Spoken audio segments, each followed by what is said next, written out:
आसंतु जानिबा भगवान शिव निज देहरे भस्म पाउंस काहेकि लगाई थांती।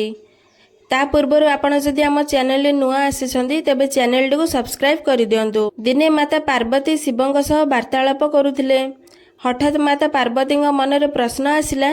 से कहले, स्वामी प्रचंड खरारे आपण कर्पूर चंदन न लगाई भस्म पाउंस काहेकि लगाउछंती।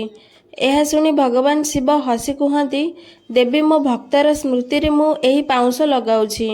भक्त को मु केते चाहूछि एहा ताहार प्रमाण। माता पार्वती कहले, किए से भक्त जहार स्मृति रे भस्म पाउंस लगाउछ। माता पार्वती आग्रह देखि भगवान शिव भक्तर कहानी कहबाकू आरंभ कले। काशी रे जणे प्रणद नामक ऋषि थिले। ऋषि वर्ष सारा जंगल रे रही फल एवं पत्र खाई जीवन अतिबाहित करुथिले। सर्वदा महादेवंग भक्ति रे लीन होई रहुथिले। ऋषिंग शरीर एते शुद्ध होई गला जे दिने जेतेबेले ऋषिंकर आंगुठी कटि गला रक्त बदल रे पत्रर रस बाहरिला। यह देखि ऋषिंकर मनरे अहंकार भाव आसीगला जे भगवान शिवंकर मोठारु बड़ भक्त एवं पवित्र आउ केही नाही। यह भावी से खुशी रे नाचिबाकू लागिले। यह देखि भगवान शिव जने ऋषिंक रूप रे प्रकट हेले। किंतु प्रणद ऋषि भगवान शिवंकु चिन्हि पारले नाही। भगवान शिव प्रणद ऋषिंक हाथ को धरी तांको अटकाई कहिले, तुमे तो परम तपस्वी, एही महाभ्रम रे काहेकि पड़ुछ। तुमे निज मन को शांत न रखी अशांत रखिबा द्वारा तुमको तुम तपस्यार फल मिलिब नाही। भगवान शिव प्रणद ऋषि को बुझाइबाकू जाई कहिले जे मनुष्य देह अनेक द्रव्य रे बनी थाए।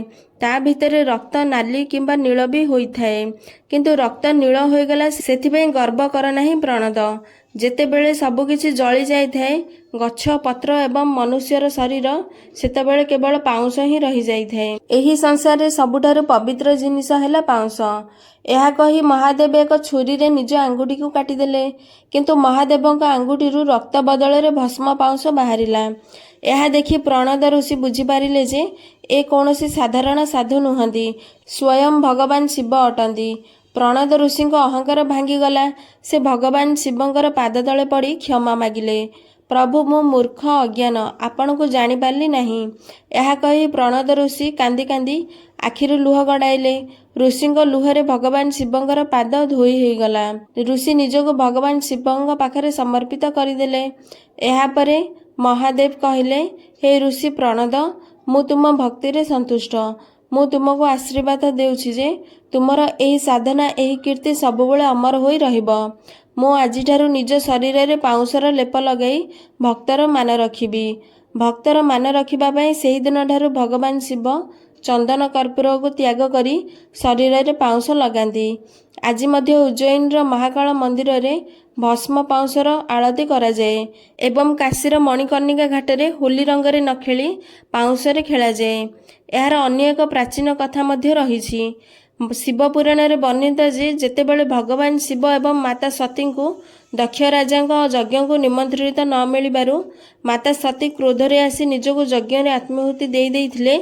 सेही समय भगवान शिव माता सती शव को नहीं पृथ्वी लोकरु आरंभ करी आकाश पातल चारिआडे बुलीथिले।